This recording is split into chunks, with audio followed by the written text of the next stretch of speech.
so it's time to get to work.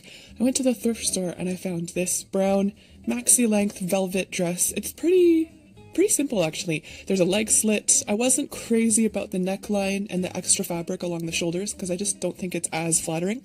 But we're gonna see what we can do with this to glam it up a little for something fancy like prom. While I had the dress on, I put in a little safety pin along the side to mark where I wanted my waist to be. And the first thing we're gonna do is fold it down the middle of the back so I can cut out a deeper open back will add a bit more drama. I think it helps to make it look a little less casual. After I fold it straight down the back middle, I lay down a couple of pins just to make sure that nothing moves while I'm cutting. You'll want to pin the shoulder seams together, the armpits together, and the center back together, and that way you're not going to make your deep V skew too much to the left or the right.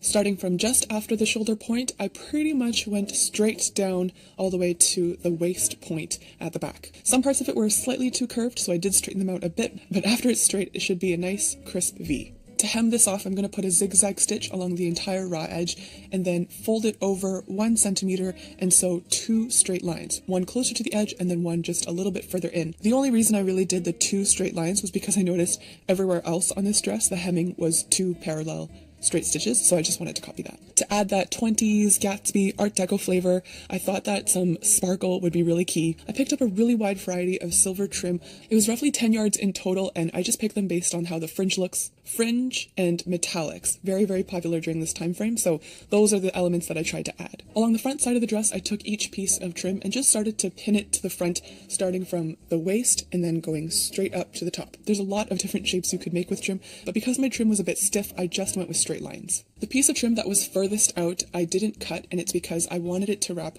all the way around the back, go down the sides of the V, and meet in the middle at the bottom. I sewed all the other trim from the waist to the neckline, but for the one that was on the outermost edge, I sewed it all the way up to the shoulder, flipped the dress over, and then went all the way down the back of the V. For this zigzag stitch, on the bottom bobbin thread, I used black, and on the top thread, I used gray. The gray on the front made it so that even though the stitch goes across on a zigzag, you can hardly see it on top of the trim. One half of the front is done, so we're going to do the exact same thing on the other half. I decided to use that same trim to mark out the waistband, and this waistband is also going to help cover up all the ends of the trim, so it helps it look a little cleaner. For this part, I followed those safety pin markings I had included so that I knew where the waist was, and I pinned it all the way around, but the only major trick was that I tugged on the velvet a little bit so that this waist would not end up being too small by accident. If it's too small, you won't be able to slide it on, and so it was important to help make sure that this waist trim had a little bit of give to it. The waist trim went on with a zigzag stitch all the way around, and then along the neckline, I folded all the trim over, did a little zigzag stitch at the top to just help secure it.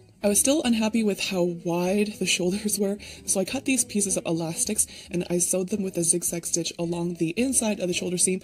It just helps to gather the fabric at the shoulders a bit so that it narrows down that piece of fabric without you having to cut the armholes and worry about how to hem them. Velvet is also so pretty when gathered because it really shines in the light, and so this is a perfect solution for velvet. The one last accent that I found at the fabric store was this really pretty pearl applique. As you can see, the stitch job is not super pretty, but on the outside, it looks good. I just thought it really rounded off the whole dress in a very vintage and cute kind of way.